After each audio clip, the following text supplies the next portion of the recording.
सो hey guys, अब इस video में हम रिवाइज करेंगे आयुपैक ऑर्गेनिक जो जनरल ऑर्गेनिक केमिस्ट्री है, देन आइसोमरिज्म। उसके बाद कुछ क्वेश्चंस प्रैक्टिस करेंगे। उसके बाद हम अपनी असली वाली केमिस्ट्री शुरू करेंगे। ठीक है, this one is a basic. अब रिवीजन में सबसे पहले आयुपैक में हमने रूल देखा था। रूल क्या था? बीच में वर्ड रूट, पहले प्राइमरी प्रीफिक्स, उससे पहले सेकेंडरी प्रीफिक्स, और यहाँ पे प्राइमरी सफिक्स, बाद में सेकेंडरी सफिक्स। वर्ड रूट में पता ही है सबको क्या आता है, इथेन इथेन प्रोपेन वगैरह वगैरह। प्राइमरी सफिक्स में क्या आता है? अगर वो रिंग साइक्लो है या बाई साइक्लो है वो सब। और सेकेंडरी प्रीफिक्स में क्या आता है? लाइक सब्स्टिट्यूएंट्स अगर कोई है तो, या फिर अगर कोई फंक्शनल ग्रुप, मतलब तीन फंक्शनल ग्रुप हैं तो एक ही को हम सेकेंडरी सफिक्स का दर्जा देंगे 1, और जो बच जाएंगे, जो उसके नीचे वाले होंगे प्रायोरिटी ऑर्डर के हिसाब से, वो हमारे सेकेंडरी प्रीफिक्स में चले जाते हैं। और जो हमारे सफिक्स होते हैं लाइक नाइट्रो, क्लोरो, ब्रोमो, ये सब हमारे आते हैं सेकेंडरी प्रीफिक्स में। और प्राइमरी सफिक्स में क्या आता है? फंक्शनल ग्रुप से पहले ये अल्केन है, आइन है, ईन है। एन क्या होता है? Single bond. आइन क्या होता है? Triple bond. ईन क्या होता है? Double bond. ये हमारा आयुपैक रूल। नेक्स्ट, ये हमारा प्रायोरिटी ऑर्डर। सबसे पहले carboxylic acid, sulphonic acid, alkoxy carbonyl COOR, COCl क्लोरोकार्बोनाइल, CONH2 amide, CN nitrile, CHO aldehyde, ketone, alcohol, amine, alkyne, alkyne. इसको दो बार राइट करना, याद हो जाएगा। ठीक है, यहाँ पे थोड़ा सा याद रखने के लिए, कार्बोक्सिलिक एसिड सबको पता है ज़्यादा होता है, सल्फोनिक एसिड उसके बाद होता है। यहाँ पे 3 में थोड़ा सा बंदा कंफ्यूज होता है, तो C डबल बॉन्ड OR, इस R को देखो, R एक है, क्लोरीन 2 है, C एंड L 2, NH2 क्या है? 3 है, तो R पहले आएगा 1 वाला, Cl वाला 2 वाला बाद में, NH2 वाला 3 वाला तीसरे नंबर। ठीक है, ऐसे याद रखने के लिए। Then cyanide, aldehyde, ketone. ठीक है, ये याद ही रहेगा। और इसकी हम यूज़ क्या करते हैं? Oic acid, sulphonic acid. Alkoxy carbonyl को हम यूज़ करते हैं O8, क्लोरोकार्बोनाइल को यूज़ करते हैं ऑयल क्लोराइड। अमाइड को हम ये क्या है? अमाइड। अमाइड को हम क्या यूज़ करते हैं? अमीनो हम उसको यूज़ करते हैं। Then CN nitrile, CHO aldehyde, aldehyde को हम यह यूज़ करते हैं AL। अमाइड के लिए हम यूज़ करते हैं अमाइड, सफिक्स आ जाता है। प्रीफिक्स के लिए हम यूज़ करते हैं कार्बो अमाइड। ओके। और नाइट्राइल के लिए जो हमारा नाइट्राइल क्या है? प्रीफिक्स है, तो सफिक्स के लिए हम यूज़ करते हैं साइनो। अगर ये हमारा मतलब इसे जैसे कार्बोक्सिलिक एसिड आ जाता है इसके साथ, तो साइनो के लिए हम दूसरा यूज़ करेंगे। साइनो कब यूज़ करेंगे? जब ये प्रीफिक्स में आएगा। सफिक्स में इसका नाइट्राइल है। अल्डिहाइड, ठीक है, अल्डो यूज़ करेंगे, केटो, या फिर अल यूज़ करेंगे जब ये सफिक्स में आएगा। केटो यूज़ करते हैं, पता ही है, या फिर ओन। अल्कोहल के लिए ओल यूज़ करते हैं, ठीक है, या हाइड्रोक्सी यूज़ करते हैं। हाइड्रोक्सी का यूज़ करते हैं प्रीफिक्स के लिए। उसके लिए नोट्स मिल जाएंगे डिस्क्रिप्शन में। ठीक है, अमाइन, एल्कीन, अल्काइन, ये हमारा वर्ड रूट। नेक्स्ट हमने पढ़ा था हेट्रोसाइक्लिक कंपाउंड्स। तो जैसे इसके रिलेटेड क्वेश्चन आ सकता है, ठीक है, लेटेस्ट आ चुका है इसलिए रिस्क नहीं लेंगे। तो ये 5 मेंबर रिंग है जिसमें ऑक्सीजन है तो फ्यूरान, S है तो थायोफीन, NH है तो पायरोल। पायरोल शुरू पायरोल से हुआ, आगे भी जाएगा। अब यही 5 मेंबर रिंग है लेकिन 2 N है, और दोनों तीसरे नंबर पे, तो एमिडाइजोल, लेकिन वो पास पास है तो पायराजोल। पायरोल से क्या हुआ? पायराजोल। पायराजोल कब आया? जब 2 नाइट्रोजन आ जाते हैं, 5 मेंबर रिंग में ही 2 नाइट्रोजन आ जाते हैं। अब यही जब यहाँ पे O और N हो जाए तो ऑक्साजोल, S और N हो जाए दूर दूर तो हो जाएगा थायोजोल। अब यही O और N ऊपर जाएगा तो क्या हो जाएगा? आइसो ऑक्साजोल। ठीक है, अब पायरिडीन और पायराज़ाइन की बात, ठीक है, ये होगा 5 मेंबर रिंग में क्या है? पायरोल और पायराजोल। अब पायरिडीन क्या होता है? जब 6 मेंबर रिंग हो और 1 नाइट्रोजन हो, और जब 2 नाइट्रोजन हो बिल्कुल अपोजिट में, उसको बोलते हैं पायराजिन। पायराजिन क्या है और पायरिमिडीन क्या है? पायरिडीन। ठीक है, ये पायरिडीन है। अब पेरिमिडीन की बात करेंगे तो दैट इज़ 2 नाइट्रोजन है, ठीक है, और 1 और एक थर्ड पोजीशन पे है। इसकी नंबरिंग 1 2 3 ऐसे करेंगे। तो ये कितने हैं? 6 मेंबर रिंग है। बिल्कुल अपोजिट होगा तो पायराजिन, और अगर तीसरे नंबर पे होगा तो पैरामिडीन। पैरामिडीन को तो स्ट्रक्चर पता ही है। प्यूरिन का भी थर्ड नंबर पे होता है और एक एमिडाजोल रिंग प्रेजेंट होती है। ठीक है, तो ये क्या हो गया हमारा? पैरामिडीन और प्यूरिन। ये तो याद रहेंगे, DNA RNA में होते हैं। याद रखने वाला कौन सा है? पायरिडीन, पैराजिन, ये सब, क्योंकि लेटेस्ट क्वेश्चन पेरिडीन से आया था। ठीक है, तो सबके पता होना चाहिए कि किसमें कितने लोन पेयर है। लोन पेयर तो पता है, नाइट्रोजन पे एक लोन पेयर होता है। सिग्मा बॉन्ड डबल बॉन्ड का पता ही है। सिग्मा बॉन्ड कितने होते हैं? जितने भी बॉन्ड्स प्रेजेंट होंगे एच के साथ, या फिर सिंपल बॉन्ड प्रेजेंट होंगे, वो हमारे सिग्मा बॉन्ड होते हैं। और जो हमारा डबल बॉन्ड होता है वो हमारे पाई होते हैं। अगर यहाँ पे 2 डबल बॉन्ड होते हैं तो 2 पाई होते हैं। ओके, यहाँ पर सिर्फ इस बॉन्ड पे ये भी कितने हैं, 3 हैं। अब ये क्यूनोलिन क्या होता है, 2 रिंग होती हैं, जो सेकंड रिंग होती है वहाँ पे एक नाइट्रोजन होता है। अगर वो सेकंड पोजीशन पे चला जाएगा तो आइसोक्यूनोलिन।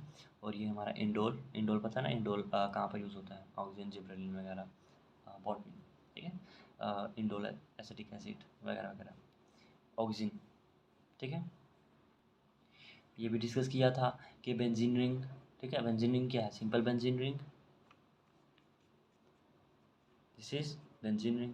अब बेंजीन रिंग के ऊपर OH लग जाएगा तो फिनोल, CH लग जाएगा टोलुइन, OCH लग जाएगा तो एनिसोल, NH2 लग जाएगा तो एनिलीन। मैंने बोला था कैसे याद रखना है, एनिलीन में N आता है, N मतलब नाइट्रोजन आता है, एनिसोल में O आता है, जबकि एनिलीन में O नहीं आ रहा है, तो O से याद रखना। एनिसोल में क्या होता है, OCH3।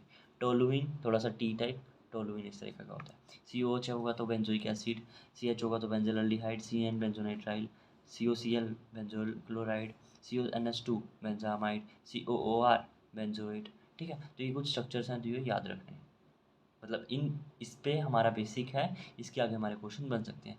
हेटेरोसाइक्लिक कंपाउंड्स इसलिए पहले ही पढ़ लिए क्योंकि वो हमारे काम के हैं, आगे भी उसके स्ट्रक्चर हमारे सिलेबस में तो नहीं है, लेकिन वो सिर्फ lone pair, sigma bond, double bond, उसके स्ट्रक्चर हमें पता होने चाहिए, बेसिक, ठीक है। उसके बाद वो स्टार्टेड विद आइसोमरिज्म, आइसोमरिज्म में स्ट्रक्चरल पढ़ा और स्टीरियो पढ़ा। Structural isomerism, position change, metamerism, functional group isomerism, tautomerism. Position isomerism में क्या होता है, पोजीशन चेंज हो जाती है, ठीक है। एक चेन, कार्बन चेन सेम रहेगी, बस उसमें पोजीशन चेंज हो जाएगी। चेन आइसोमरिज्म में चेन ही चेंज हो जाती है, ठीक है। एक उसका सिंपल फॉर्म होगा, उसका आइसो फॉर्म हो जाएगा, उसका नियो फॉर्म हो जाएगा। मेटामरिज्म में जैसे ऑक्सीजन सल्फर बीच में रख लेते हैं और वो अपनी पोजीशन चेंज करते हैं, और उसके जो साइड साइड वाले ग्रुप्स हैं, लाइक मिथाइल, इथाइल, प्रोपाइल, ये सब चेंज होते जाते हैं, उसकी वजह से वो आइसोमर, उसका स्ट्रक्चरल आइसोमर बन जाता है। फंक्शनल ग्रुप में क्या होता है, फंक्शनल ग्रुप चेंज हो जाता है, जैसे हमारा क्या था, अल्कोहल और ईथर में हो जाता है, कार्बोक्सिलिक एसिड और एस्टर में हो जाता है, एल्डिहाइड और कीटोन में हो जाता है, ठीक है। मेन टेट्राइसोमरिज्म में क्या होता है, कीटो और इनोल में होता है। कीटो मतलब क्या है, C डबल बॉन्ड O है जो वो COH में कन्वर्ट हो जाएगा, और जो डबल बॉन्ड है वो अ, दूसरे जो हमारा अल्फ़ा कार्बन होगा जिसके पास अल्फ़ा हाइड्रोजन होना चाहिए और sp3 हाइड्रोजन होना चाहिए, उसके साथ डबल बॉन्ड बन जाता है, ठीक है। That is about structural isomerism. Stereo isomerism पढ़ा, कॉन्फिगरेशन आइसोमरिज्म जिसमें ज्योमेट्रिकल आइसोमरिज्म पढ़ा, सिस ट्रांस ZE सिन एंटी, सेम था बिल्कुल। सिस में क्या होता है, सेम साइड में होना चाहिए, ट्रांस मतलब थोड़ा सा अपोजिट साइड में होना चाहिए, ठीक है। इसको हम कैसे प्रेफरेंस देते हैं, सिस में क्या होता है, सेम साइड में होता है। प्रेफरेंस किससे देते हैं, एटॉमिक नंबर जिसका ज़्यादा होगा उसको नंबर 1 मिलेगा। उसके बाद अगर एटॉमिक पहला जो एटम है, अगर वो सेम है, दोनों दोनों मतलब दोनों साइड पे एटम पहला सेम है, तो दूसरे एटम की तरफ जाओ, ठीक है। और अगर आइसोटॉप है तो हैवी आइसोटॉप को नंबर मिलेगा। और अगर डबल बॉन्ड है और एक तरफ C डबल बॉन्ड C है, तो ये जो O है ये क्या है, इलेक्ट्रोनेगेटिव एटम है, और एक तरफ C डबल बॉन्ड C है, तो हम इसको प्रेफरेंस पहले देंगे क्योंकि इसका एटॉमिक वेट भी ज़्यादा है, ठीक है। उसके बाद ज्योमेट्रिकल आइसोमरिज्म में एक चीज़ देखी थी कि इसमें जो C डबल बॉन्ड C है, एक कार्बन पे जो 2 ग्रुप लगे हैं वो दोनों अलग होने चाहिए, okay. Then optical isomerism, configuration का ही टाइप है। डायस्टेरियो आइसोमर्स, एनेंटियोमर्स हमने देखे। डायस्टेरियो आइसोमर्स क्या होते हैं, जो एक दूसरे से अलग होते हैं। एनेंटियोमर्स जो मिरर इमेजेस होती हैं, लेकिन एक दूसरे के ऊपर हम सुपर इम्पोज नहीं कर सकते, जो सुपर इम्पोज कर सकते हैं वो आइडेंटिकल हो जाती हैं। R&L कॉन्फ़िगरेशन देखी, इसके लिए हमने एक ट्रिक देखी थी, SALE, ठीक है, निकालना सीखी थी। S form anti clockwise, levo rotatory, E से कुछ नहीं। और अगर H हॉरिजॉन्टल होता है तो हम स्विच कर लेते हैं, अगर वो वर्टिकल होता है तो हम स्विच नहीं करते। ये रिवीजन है, हमने पहले ही सब कुछ पढ़ लिया, अभी हम सिर्फ रिवाइज कर रहे हैं। कन्फर्मेशन आइसोमरिज्म हमने कन्फर्मेशन देखी, एक्लिप्स्ड और स्टैगर्ड वाली, ठीक है। 2 ही थी किसमें, इथेन में। ब्यूटेन में 4 थी, कौन कौन सी, एंटी गाउच और एक्लिप्स्ड और फुल एक्लिप्स्ड। उसके बाद लास्ट थी साइक्लोहेक्सेन में। साइक्लोहेक्सेन में क्या थी, चाहे टाइम विद ब्रोन हिल्स, ठीक है। उसके हिसाब से हमने कर लिया था, चाहे time with brown hills, hills मतलब सबसे ऊपर मतलब इसकी स्टेबिलिटी सबसे कम और इसकी एनर्जी सबसे ज़्यादा, हिल मतलब सबसे ऊपर। हम डायग्राम किसकी बनाते हैं, हिल एनर्जी की, तो एनर्जी इसकी सबसे ज़्यादा है तो इसकी स्टेबिलिटी सबसे कम हो गई। तो स्टेबल कौन सा होगा, चेयर, फिर ट्विस्ट बोट, फिर बोट, फिर हाफ चेयर, लिख के याद रहेगा अच्छे से, ठीक है। That's all about isomerism. और थोड़ा सा जो आइसोमरिज्म में छोटी सी चीज़ रह गई वो ये था कि हमने देखा था जब सिस और ट्रांस की स्टेबिलिटी, तो सिस में हमने 3 चीज़ें देखी थी। छोटा बीम ढोलकपुर याद रखो, तो बीम से आ जाएगा हमारा बॉइलिंग पॉइंट, बीम से, और ढोलकपुर से डाइपोल मोमेंट, और तीसरा याद रखना है सोलूबल, सोलूबल होना चाहिए, नॉट स्टेबिलिटी, ठीक है। स्टेबल नहीं है, सोलूबल है। तो छोटा बीम जो ढोलकपुर है वो सेम साइड, मतलब वो गद्दारी नहीं करता है, तो सीस मतलब सेम साइड, इसमें सीस वाला जो है वो ज़्यादा स्टेबल होता है ट्रांस, ठीक है। ट्रिक बताई, क्या बताई? छोटा बीम जो ढोलकपुर से है, डाइपोल मूवमेंट और बॉइलिंग पॉइंट ये, और सोलबिलिटी। अब इसकी ट्रिक इतनी खास तो नहीं बन सकी, वो जितनी बनी बता रहा हूँ। Boiling point, dipole movement, solubility, ये किसकी ज़्यादा होती है? सिस की ज़्यादा होती है, क्योंकि बीम जो है वो सेम साइड पे रहना, अपोजिट साइड पे वो नहीं जाता है। और बाकी जो बच गया वो ट्रांस की, जैसे crystal field, energy. Boiling point का उल्टा क्या? Melting point. सोलबिलिटी का उल्टा क्या? स्टेबिलिटी। ये सब किसकी सही रहती है? ट्रांस की। नेक्स्ट हमने ज्योमेट्रिकल आइसोमेरिज्म के फॉर्मूले देखे थे, 2n किसके लिए? अगर सिमेट्री अब्सेंट होगी तो हमारे ज्योमेट्रिकल आइसोमेरिज्म कितने होंगे? 2n। लेकिन अगर सिमेट्री प्रेजेंट होगी तो 2n माइनस कर देंगे किससे? सॉरी, 2n-1, और इसमें प्लस कर देंगे 2p-1। मतलब जो n आ रहा था अब वो कम आएंगे क्योंकि सिमेट्री उसमें प्रेजेंट है, लेकिन उसमें प्लस क्या करेंगे? p-1। अब ये p-1 क्या है? p है, अगर वो इवन होगा तो इवन क्या होगा? n/2, क्योंकि उसको हम 2 से डिवाइड कर सकते हैं, लेकिन हम उसको ऑड के केस में 2 से डिवाइड नहीं कर सकते, तो हो जाएगा n+1/2, ठीक है। ये हमारा फॉर्मूला हो गया ज्योमेट्रिकल आइसोमेरिज्म फाइंड करने का। ऑप्टिकल आइसोमेरिज्म में सेम, अगर हमारा, लेकिन यहाँ पे क्या है? ये नंबर ऑफ डबल बॉन्ड यहाँ पे है कायरल कार्बन। अब स्टीरियो आइसोमेरिज्म में क्या होगा? जब हम बात करते हैं हमारा स्टीरियो आइसोमेरिज्म की, अगर सिमेट्री एब्सेंट है तो 2n यूज़ करेंगे, लेकिन अगर सिमेट्री प्रेजेंट है तो उसमें 2 फार्मूले बनेंगे। एक बनेगा इवन के लिए, एक बनेगा ऑड के लिए। इवन के लिए क्या बनेगा? सिंपल फार्मूला, मतलब हम इसमें ऑप्टिकल आइसोमर्स फाइंड करेंगे, तो इसमें हो जाएगा 2n-1 माइनस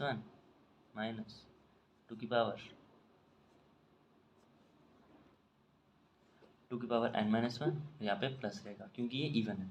2n-1, और इवन के लिए क्या होता है? n/2-1, क्योंकि ये 2 से डिवाइड हो जाता है। जबकि ऑड के लिए क्या होगा? 2n-1 माइनस रख देते हैं। ये बता दो प्लस माइनस कैसे याद रखना है? अब ये ऑड है तो ऑड में क्या करेंगे? पहले -1 करेंगे अपॉन 2, यहाँ पे हम प्लस कर रहे थे, यहाँ पे माइनस करें, 2n-1/2। अब यहाँ पे क्या है? ये जो ऑड में होता है ये हम निकाल रहे हैं ऑप्टिकल आइसोमर्स। ऑप्टिकल आइसोमर्स क्या निकाल रहे हैं? सॉरी, ऑप्टिकली एक्टिव आइसोमर्स निकाल रहे हैं। तो ये वाला जो है वो ऑप्टिकल आइसोमर्स है। मतलब टोटल कितने हैं, उसमें से अगर हम इनएक्टिव वाले माइनस कर देंगे तो हमें मिल जाएगा ऑप्टिकल आइसोमर्स। तो यहाँ पे माइनस होता है। माइनस कब होता है? जब ऑड होता है, ठीक है। ऑड हम बचपन से देखते हैं गलत होता है, मतलब थोड़ा सा अजीब होता है, तो इसलिए हम उसको गलत दे रहे हैं, क्या? माइनस। तो ऑप्टिकल आइसोमर्स में से इनएक्टिव काट देंगे तो हमें एक्टिव मिल जाएगा। याद रखने के लिए बता रहा हूँ, सीरियसली मतलब। इवन के लिए ऑप्टिकल आइसोमर्स फाइंड कर रहे हैं, तो ये जो है पहले वाले होंगे ऑप्टिकल एक्टिव होंगे, दूसरे वाले ऑप्टिकल इनएक्टिव होंगे, तो दोनों को प्लस करेंगे तो ऑप्टिकल आइसोमर्स मिल जाएंगे, ठीक है। याद रह रहा तो अच्छी बात है, नहीं याद रह रहा तो 2-3 बार लिखो, याद हो जाएगा। ओके, ये हो गया ऑल अबाउट आइसोमर्स। अब जीओसी पे चलते हैं। चलो जी, अब जीओसी की रिवीजन कर लेते हैं। जीओसी में क्या है? पहले यही इफेक्ट वगैरह। तो इंडक्टिव इफेक्ट, की वीडियो में गलती हो गई थी, इसलिए थोड़ा सा यहाँ पे अच्छे से पढ़ा देता हूँ। इंडक्टिव इफेक्ट 2 तरह का होता है, प्लस आई इफेक्ट और minus I effect. At that time में खुद कंफ्यूज था, ओके, तो उसके लिए सो सॉरी। तो प्लस आई इफेक्ट और माइनस आई इफेक्ट। अब ये जो है इसका नाम जो है प्लस आई क्यों है? इसकी ग्रुप की वजह से। एक कार्बन चेन है, यहाँ पे ग्रुप लगा है, इस ग्रुप को मैं प्लस आई कब बोलूँगा? क्यों? जब ये प्लस चार्ज ले, मतलब खुद प्लस चार्ज ले, मतलब ये इलेक्ट्रॉन डोनेट करेगा तभी तो प्लस चार्ज लेगा। दूसरी तरफ माइनस आई क्यों बोलूँगा? जब ये ग्रुप जी हो, मतलब ये खुद माइनस हो तो वहाँ से इलेक्ट्रॉन लेगा, ठीक है। तो जो इसको दे रहा है यहाँ पे क्या क्रिएट कर रहा है? माइनस, यहाँ पे डबल माइनस, यहाँ पे ट्रिपल माइनस, ठीक है। तो ये 3-4 कार्बन तक ही चलता है, सॉरी 3 कार्बन तक ही चलता है, उसके बाद ये इंडक्टिव नहीं चलता है। तो यहाँ पे क्या देखा मैंने? प्लस आई जब आएगा तो ग्रुप को प्लस चार्ज दे दो। प्लस चार्ज वो कब लेगा? जब वो अपने इलेक्ट्रॉन्स दे देगा चेन को, ठीक है। तो मतलब ये क्या हुआ, दे रहा है तो इलेक्ट्रॉन डोनेटिंग है, जो इलेक्ट्रॉन डोनेटिंग होते हैं वो प्लस आई शो करते हैं, और जो इलेक्ट्रॉन विदड्रॉइंग होते हैं वो माइनस आई शो करते हैं। ठीक है। अब इसकी सीरीज़ है जो हम देख लेते हैं आगे, उसके पहले देख लेते हैं। अब इंडक्टिव इफेक्ट क्या होगा ये समझ में आ गया, इसकी सीरीज याद रखनी है। जो माइनस आई होते हैं वो कैसे शो करते हैं। ठीक है, माइनस आई से क्या याद रखना है, माइनस आई जैसे ही आएगा माइनस चार्ज दे दो ग्रुप को, वो ग्रुप माइनस चार्ज लेगा, कैसे लेगा, जब वो इलेक्ट्रॉन्स, माइनस का क्या मतलब इलेक्ट्रॉन्स, वो इलेक्ट्रॉन्स लेगा चेन से, फिर यहाँ पे क्रिएट हो जाएगा प्लस चार्ज। ठीक है, दैट इज इंडक्टिव इफेक्ट। दूसरा आता है एरोमेटिसिटी। एरोमेटिक कंपाउंड हमने देखे, कोई भी ले लो। ठीक है, पहला साइक्लिक होना चाहिए, कंजुगेशन होनी चाहिए, कंजुगेशन मतलब रेजोनेंस होनी चाहिए। ठीक है, और कोई भी कार्बन sp3 नहीं होना चाहिए। ठीक है, सब प्लेनर में होना चाहिए। अगर यहाँ पे फक्कल रूल फॉलो होता है 4n plus 2 pi electrons, 4n plus 2 pi electrons, और दूसरा होता है 4n पाई इलेक्ट्रॉन्स। अगर इलेक्ट्रॉन आ रहे हैं 4n के मल्टीपल में, मतलब 4 आ रहे हैं, 4 2 8, 4 3 12, 4 4 16, 4 के टेबल में आ रहे हैं तो वो हो जाएगा नॉन एरोमेटिक। बस ऐसे याद रखो ट्रिक से। बाकी अगर वो 4 की जगह 2 आ रहे हैं, इसके बीच में क्या है 6, 8 और 12 के बीच में क्या रहेगा 10, एंड उसके बीच में क्या रहेगा 14, तो क्या हो जाएगा एरोमेटिक हो जाएगा। और sorry sorry sorry sorry very sorry, ये एंटी एरोमेटिक हो जाएगा। ठीक है, एंटी एरोमेटिक कब हो जाएगा, जब वो हक्कल रूल को फॉलो, हक्कल रूल ये है तो ये हक्कल रूल नहीं है, तो जब वो 4 एंड पाई इलेक्ट्रॉन्स वाले रूल को फॉलो करेगा, मतलब कि वो 4 के मल्टीपल में आ रहे हैं 4 8 12 16, तो मतलब वो एंटी एरोमेटिक है। ठीक है, अगर वो एंटी एरोमेटिक है तो वो स्टेबल हो जाता है। एरोमेटिक के लिए क्या है, इनके बीच का 2 6 12 14, मतलब जो 4 के टेबल में नहीं आ रहे तो वो एरोमेटिक हो जाता है। नॉन एरोमेटिक का सिंपल है, यहाँ पे कोई भी कार्बन sp3 हो जाएगा। ठीक है, अगर वो sp3 हो जाता है, उसकी हाइब्रिडाइजेशन sp3 हो जाती है तो वो नॉन एरोमेटिक में चल जाता है। इसकी हमने स्टेबिलिटी देखा था, एरोमेटिक सबसे ज़्यादा होता है, फिर नॉन एरोमेटिक आता है, और एंटी एरोमेटिक सबसे कम स्टेबल होता है। That is aromaticity. Next is hyper conjugation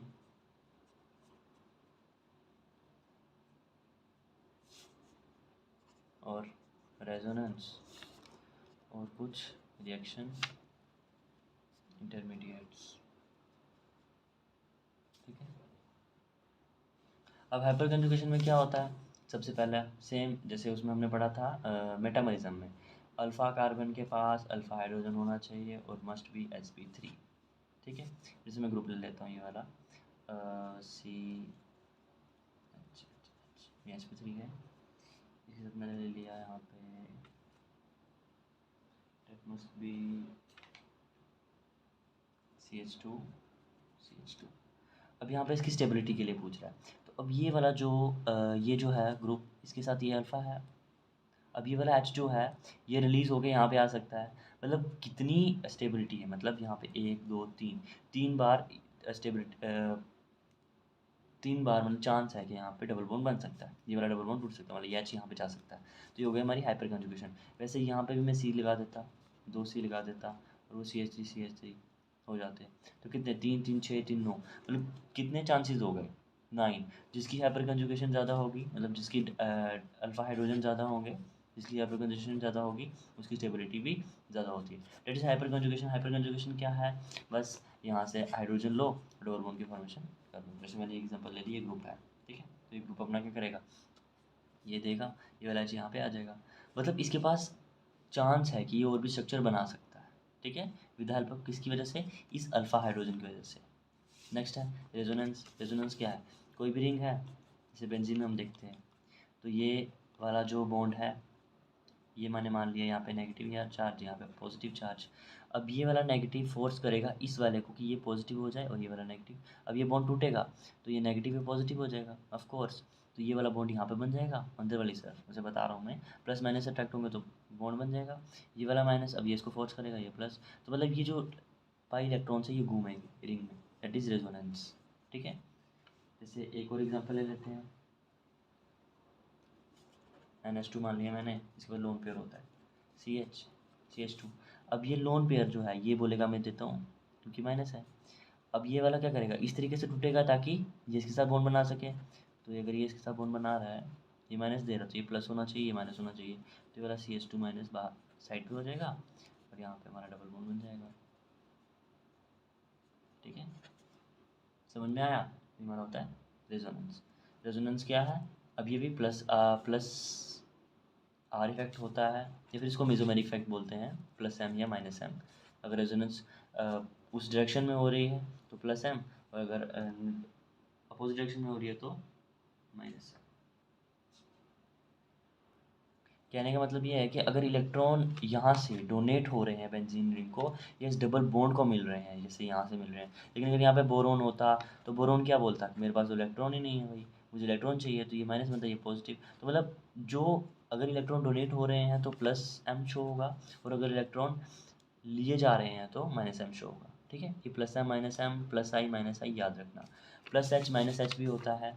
plus H और माइनस एच क्या होता है, लाइक अगर यहाँ पे सी एल होता है, ठीक है, एज्यूम करते हैं यहाँ पे अगर Cl होता, तो अब ये वाला Cl क्या करता, ये होता रिमूव। ठीक है, अब जैसे H गया, अब Cl रिमूव होगा, Cl रिमूव होगा तो Cl माइनस लेके चला गया, ये बचा पीछे पॉजिटिव। लाइक स्ट्रक्चर बना देते हैं, मैंने क्या बोला, यहाँ पे H की जगह Cl आ गया, और ये सिल्वर बॉन्ड हो CH2 जो भी है। अब ये वाला बॉन्ड मुझे इसके साथ बनाना है। ठीक है, मतलब यही क्लोरीन जो है उसका बॉन्ड बनाना चाहेगा, ये निकल जाएगा माइनस लेके प्लस पॉजिटिव। इस बॉन्ड को इस तरीके से टूटना पड़ेगा। ठीक है, लेकिन इसने क्या किया, इलेक्ट्रॉन ले लिए, जबकि ये वाला H जो है इलेक्ट्रॉन दे के जा रहा था और इधर आ रहा था, तो इलेक्ट्रॉन जब इसके पास जा रहे थे तो प्लस एच शो हो रहा था, लेकिन ये क्या कर रहा है, माइनस एच शो कर रहा है। माइनस एच पर कंजुगेशन इतना इंपॉर्टेंट नहीं है, लेकिन फिर पता होना चाहिए माइनस एच और प्लस एच क्या है। प्लस एच ज़्यादा इंपॉर्टेंट है, एक क्लोरीन वाला एक्सेप्शनल केस है जहाँ माइनस एच दिखता है। नेक्स्ट है रिएक्शन इंटरमीडिएट्स। रेजोनेंस भी समझ में आ गया ना। रिएक्शन इंटरमीडिएट्स 3 तरह के होते हैं। अगर ये कार्बन कार्बन डबल बॉन्ड है, अगर ये इस तरीके से टूटता है, ठीक है, ये माइनस चार्ज ले गया ना, तो ये हो जाएगा कार्बो। जो माइनस चार्ज वाला होता है वो कार्बोकैटाइन होता है, प्लस चार्ज वाला कार्बो अनाइन होता है। और अगर ये इस तरीके से टूटते हैं, होमोलिटिक फिजन करते हैं, तो ये हो जाएगा free radical. Okay, free radical carbanion carbocation. जो कार्बो अनाइन होता है उसकी स्टेबिलिटी, मतलब ये sp3 होता है, sp2 भी हो सकता है, ठीक है, लेकिन ये जो इलेक्ट्रॉन है ना, इस वजह से इसकी बढ़ जाती है, मतलब sp3 हो जाता है। जबकि ये वाला sp2 ही रहता है हमेशा, ये sp3 नहीं होता है, ये भी sp2 ही रहता है। ठीक है, क्योंकि उसका एक ही इलेक्ट्रॉन है, तो ये बेचारा क्या ही करेगा। लेकिन माइनस वाले क्या, जैसे हम कहते हैं ना लोन पेयर भी पार्टिसिपेट करता है, जैसे H2O में 2 लोन पेयर होते हैं, तो ये पार्टिसिपेट करते हैं ना उस स्ट्रक्चर में, तो ये sp3 हाइब्रिडाइजेशन हो जाती है। ठीक है, वैसे ही माइनस चार्ज जो है वो क्या है, लोन पेयर ही तो है, तो मतलब ये जो है वो sp3 हाइब्रिडाइज होता है, जो मेन पॉइंट है। उसके बाद जो लास्ट पॉइंट है वो ये है कि कार्बो अनाइन माइनस वाले को माइनस वाले सेटिस्फाई करेंगे, कौन, माइनस आई माइनस एम माइनस एच। समझ में आया? इस चीज़ के लिए हम पढ़ रहे थे। कार्बो कटाइन या का फ्री रेडिकल की बात करें तो ये प्लस एम प्लस आई से ही सेटिस्फाई होते हैं। दूसरी बात, एसिडिक स्ट्रेंथ की बात करें और बेसिक स्ट्रेंथ की बात करें। एसिडिक स्ट्रेंथ डायरेक्टली प्रोपोर्शनल है माइनस वालों के, माइनस एम माइनस आई माइनस एच। और एक बात और, जो हमारी बेंजीन रिंग होती है, दिख रहा था ना, जो हमारी बेंजीन रिंग होती है, बेंजीन रिंग पे जो मेसोमेरिक इफेक्ट है वो सिर्फ ऑर्थो और पैरा पे दिखता है, मेटा पे मेसोमेरिक इफेक्ट नहीं दिखता। मेन पॉइंट जो याद रखने वाला है। ठीक है, समझ में आ गया एसिडिक स्ट्रेंथ कैसे निकालते हैं, माइनस एम माइनस आई माइनस एच। ठीक है, बस यही है इस चैप्टर में। बस अब हम कुछ क्वेश्चन डिस्कस कर लेते हैं 5 to 10, उसके बाद पावर, उसके बाद हम नेक्स्ट क्लास में नेक्स्ट टॉपिक शुरू करेंगे। एक छोटा सा पॉइंट रह गया, लास्ट वन, उसमें ये है कि हमारी बेंजीन रिंग होती है, ठीक है, तो यहाँ पे एक ग्रुप और एक यहाँ पे ग्रुप होगा, जैसे मैंने मान लिया COH है, ठीक है। अब ये ग्रुप अगर बल्कि है, ठीक है, ये एसिड है, अगर इन केस यहाँ पे मैं यूज़ करता हूँ अमाइन NH2 या Me2 बोल सकते हैं, ठीक है, NH2 भी यूज़ कर सकते हैं, अमाइन। अब ये क्या बेसिक है, ये क्या एसिडिक है। एसिडिक के केस में अब यहाँ पे ऑर्थो पोजीशन पे है, तो यहाँ पे लगेगा ऑर्थो इफेक्ट। ऑर्थो इफेक्ट क्या होता है, अगर ये ग्रुप बल्कि है, it should not be H S छोटे छोटे साइज़ के नहीं होने चाहिए, ठीक है, बड़ा बल्कि ग्रुप होना चाहिए। तो ये जो अगर ये ग्रुप बल्कि है तो ये इसको रिपेल करेगा, तो इसकी एसिडिक स्ट्रेंथ को बढ़ा देता है मतलब इसको HCl रिलीज़ करना है तो इसकी एसिडिक स्ट्रेंथ बढ़ जाएगी, ठीक है। सेम यहाँ पे भी अगर बल्कि ग्रुप होगा तो ये इसके पास है लोन पेयर, तो लोन पेयर क्या चाहता है, आए इसके पास कोई, इसके पास तब कोई आएगा ना जब ये ग्रुप जो है वो बल्कि होगा और ये इसको रिपेल करके दूसरे प्लेन में भेज देगा, ठीक है। होता क्या है कि ये जो ग्रुप है बल्कि होने की वजह से दूसरे प्लेन में चला जाता है, जिसकी वजह से इन दोनों का कोई बॉन्ड या फिर कुछ ऐसा इंटरेक्शन नहीं होता है, जिसकी वजह से इसकी एसिडिक स्ट्रेंथ बढ़ जाती है और यहाँ पे इसकी बेसिक स्ट्रेंथ भी बढ़ जाती है। लेकिन कब, जब ये वाला Me2 हो या Me3 हो, सेकेंडरी और टर्शरी अमाइन होना चाहिए ये वाला। लेकिन अगर ये NH2 है तो ये क्या ही बल्कि है, ये ग्रुप को रिपेल भी नहीं कर पाएगा, ठीक है। तो ये यहाँ पे बेसिक स्ट्रेंथ कम हो जाती है। इतना सा पॉइंट याद रखना है, एसिडिक स्ट्रेंथ हमेशा बढ़ती है चाहे कुछ भी हो। यहाँ पे बल्कि ग्रुप हो एसिडिक स्ट्रेंथ बढ़ जाती है, लेकिन यहाँ पे डिपेंड करता है, सेकेंडरी टर्शरी होना चाहिए ये नाइट्रोजन, तभी ग्रुप बल्कि होगा तो ये रिपेल करेगा, तब इसकी बेसिक स्ट्रेंथ बढ़ेगी। लेकिन अगर वो प्राइमरी होगा तो बेसिक स्ट्रेंथ कम हो जाएगी, ठीक है। होप सो समझ आ गया। अब कुछ क्वेश्चन डिस्कस करते हैं, उससे पूरा क्लियर हो जाएगा। क्वेश्चन डिस्कस करने से पहले ये रिवाइज कर लेते हैं माइनस आई इफेक्ट सीरीज जो भी है। ना फरहान, ना ऋतिक, शाहरुख, ना हिमेश, ना ओमपुरी, सलमान, साइना अली की कार में बोली हेलो, और अल्कोहल की में एल्काइन नहीं है, बेंजीन है। तो उसके हिसाब से ना फरहान NF3 प्लस, ना ऋतिक NR3, शाहरुख SR2, ना हिमेश NH3 प्लस, NO2 ना Himesh Puri, SO3H Salman, CN Saina, CHO aldehyde, COOH carboxylic acid, fluorine, chlorine, bromine, iodine, ये पता ही है, हेलो से याद रखो, ये याद रखने की जरूरत नहीं है, फादर करेक्टर बेटा इंस्पेक्टर जो भी है।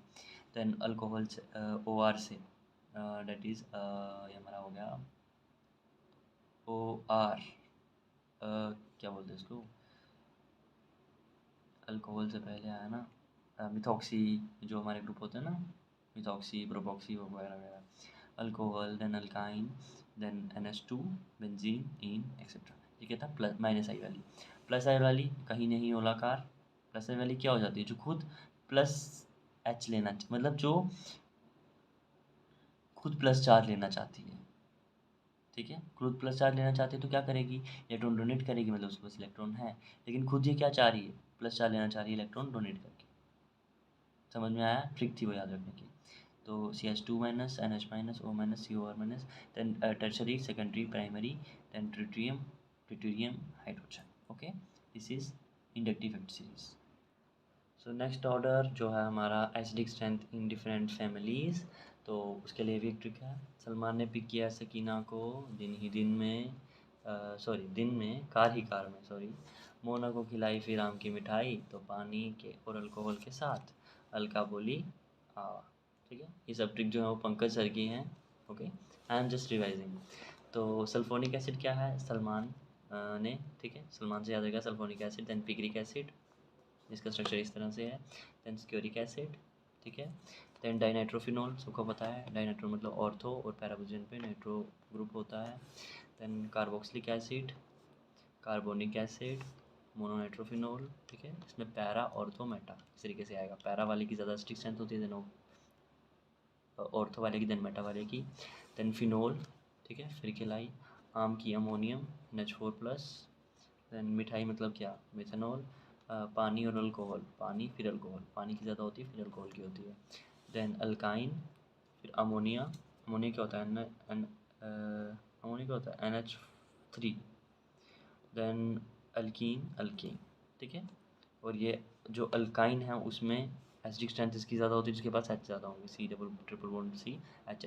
लेकिन एक R हो जाए एक H हो जाए तो उसमें इसकी तो कमी होगी ऑब्वियस, ठीक है। ये हो गया acidic strength. So let's continue with questions. तो पहले 3 क्वेश्चंस एसिडिक स्ट्रेंथ के ऊपर, अगले 3 क्वेश्चंस बेसिक स्ट्रेंथ के ऊपर। तो एसिडिक स्ट्रेंथ का याद रखना, सबसे पहले जो मैंने बताया एसिडिक स्ट्रेंथ के लिए क्या होता है, -I, -R, फिर -M बोल सकते हैं, माइनस एच, मतलब सब माइनस वाले होंगे तो एसिडिक स्ट्रेंथ ज़्यादा होगी।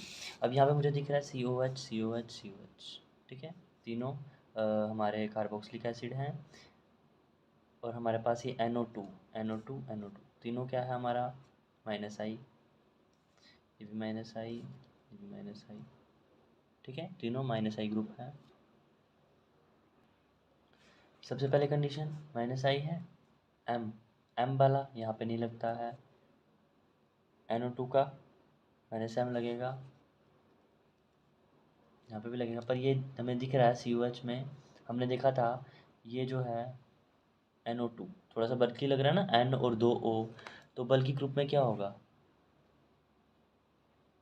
बल्कि ग्रुप में क्या होगा, ये रिपेल कर जाएगा तो ये हमारी एसिडिक स्ट्रेंथ बढ़ जाएगी।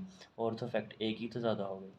बी और सी में देखेंगे, यहाँ पे सिर्फ माइनस आई है, यहाँ पे माइनस आई माइनस एम दो इफेक्ट लग रहे हैं, जबकि माइनस जो मेजोमेरिक इफेक्ट है वो यहाँ पे नहीं लगता है ना, तो ये यहाँ पे नहीं लग रहा है, तो सी वाले की ज़्यादा हो जाएगी, तो ए सी देन बी। समझ में आया। नेक्स्ट क्वेश्चन सेम है, फ्लोरीन क्लोरीन ब्रोमीन, ठीक है, मेटा पोजीशन पे है, मेटा पोजीशन पे एम इफेक्ट नहीं लगता है तो इंडक्टिव इफेक्ट लगता है, माइनस आई माइनस आई माइनस आई माइनस आई फ्लोरीन का ज़्यादा होता है, fluorine chlorine bromine ABC, easy one. तीसरा वाला सेम है, कार्बोक्सिलिक एसिड है। अब यहाँ पे क्या है, CH3 एक बार ऑर्थो है, मेटा पैरा है, ठीक है। अब CH3 मुझे पता है प्लस आई इफेक्ट देता है, यहाँ पे प्लस आई, यहाँ पे भी प्लस आई, सॉरी। अब यहाँ पे ये प्लस एम दे सकता है, यहाँ पे तो ऑर्थो इफेक्ट दे देगा, तो ए की एसिडिक स्ट्रेंथ ज़्यादा हो जाएगी। बी और सी में देखेंगे तो प्लस वाला एसिडिक स्ट्रेंथ को कम करता है, तो यहाँ पे बी की ज़्यादा रहेगी देन सी। समझ में आया। देन नेक्स्ट बेसिक स्ट्रेंथ की बात करते हैं। बेसिक स्ट्रेंथ के लिए क्या है, अब ये जो नाइट्रोजन है इसका लोन पेयर अवेलेबल होना चाहिए, ताकि कोई आइटम आए और ये अपना लोन पेयर डोनेट कर दे। अगर ये अपना लोन पेयर डोनेट कर देगा तो उसकी बेसिक स्ट्रेंथ ज़्यादा होगी। अब यहाँ पे मुझे दिख रहा है इसका लोन पेयर रेजोनेंस में पार्ट कर रहा है, इसका रेजोनेंस में पार्ट नहीं कर रहा है, इसका भी रेजोनेंस में कहीं ना किसी हद तक पार्ट कर रहा है, और इसका वाला तो नहीं, बिल्कुल ही नहीं कर रहा है। तो सबसे ज़्यादा बेसिक स्ट्रेंथ इसकी हो जाएगी क्योंकि रेजोनेंस में ही नहीं है, तो डी का सबसे ज़्यादा। इसका भी बहुत कम, इनके कंपेरिजन में कम कर रहा है, तो ए। अब इन दोनों में से ज़्यादा किसका कर रहा है, इसका कर रहा है, तो सी एंड देन बी। बी का सबसे ज़्यादा रेजोनेंस में पार्टिसिपेट कर रहा है क्योंकि वो रिंग में रेजोनेंस जा रही है, यहाँ पे सिंपल थी। देन नेक्स्ट यहाँ पे भी सेम, नाइट्रोजन पे लोन पेयर लाओ, देखो किसका ज़्यादा चल रहा है। अब यहाँ पे सिंपल रिंग है, यहाँ पे जो NO2 है, NO2 क्या है, माइनस आई इफेक्ट देता है और माइनस एम देता है, ठीक है। CH3 प्लस आई देता है और प्लस एम देता है, तो अब यहाँ पे क्या होगा, माइनस माइनस वाले एसिडिक स्ट्रेंथ को बढ़ाते हैं और बेसिक स्ट्रेंथ को कम कर देते हैं, तो उसकी बेसिक स्ट्रेंथ कम हो जाएगी, तो किसकी बढ़ी, इसकी बढ़ गई, तो सी वाले की हो जाएगी ज़्यादा, ए वाले की उससे कम और बी वाले की सबसे कम, क्योंकि इसने उसको कम कर दिया, इसने उसको बढ़ा दिया, लेकिन ये तो सेम रहा ना। ये मतलब लोन पेयर ये क्या करेगा, जो ये वाला इंडक्टिव इफेक्ट है, मैंने क्या बोला था, प्लस आई दे रहा है, प्लस आई मतलब ये प्लस रहना चाहता है। प्लस कैसे रहेगा, जब ये इलेक्ट्रॉन देगा, जब इलेक्ट्रॉन देगा तो रिंग पे इसको डोनेट करने की ज़रूरत ही नहीं पड़ेगी, इसको जब ज़रूरत ही नहीं पड़ रही है तो ये अपना इलेक्ट्रॉन डोनेट कर आराम से कर सकता है, इसलिए इसकी बेसिक स्ट्रेंथ बढ़ जाती है। समझ में आया। देन लास्ट क्वेश्चन सेम है, यहाँ पे ग्रुप्स लगे हुए हैं, ठीक है, ये भी प्लस आई देता है, ये भी प्लस आई देता है, ये वाला माइनस आई देता है, ठीक है। अब यहाँ पे जो नाइट्रोजन है उसका लोन पेयर इसको डोनेट करना है, यहाँ पे क्या हो जाता है, एच जो हमारा निकल जाता है तो बेसिक स्ट्रेंथ होती है, यहाँ पे इसको लोन पेयर डोनेट करना होता है। अब ये वाला ऑक्सीजन के पास भी लोन पेयर है तो ये आराम से देगा, ये थोड़ा सा टाइम लगाएगा, तो एक ही ज़्यादा हो गई, बी की उससे कम हो गई। अब ये वाला सिंपल वाला है और ये वाला इसने तो कम कर दी ना, इसने खींच ली, क्लोरीन इलेक्ट्रोनेगेटिव तो खींचेगा, खींचेगा तो ये बेचारा नहीं दे पाएगा, ABC D। समझ में आया। ये तो क्वेश्चन के साथ हमने इसको फिनिश किया। हो सकेगा तो हम एक वीडियो क्वेश्चन प्रैक्टिस पे रख देंगे, उसके बाद हम शुरू कर देंगे अल्काइंस अल्केन्स, ठीक है, हाइड्रोकार्बन्स। ओके, अभी के लिए इतना ही, थैंक यू सो मच।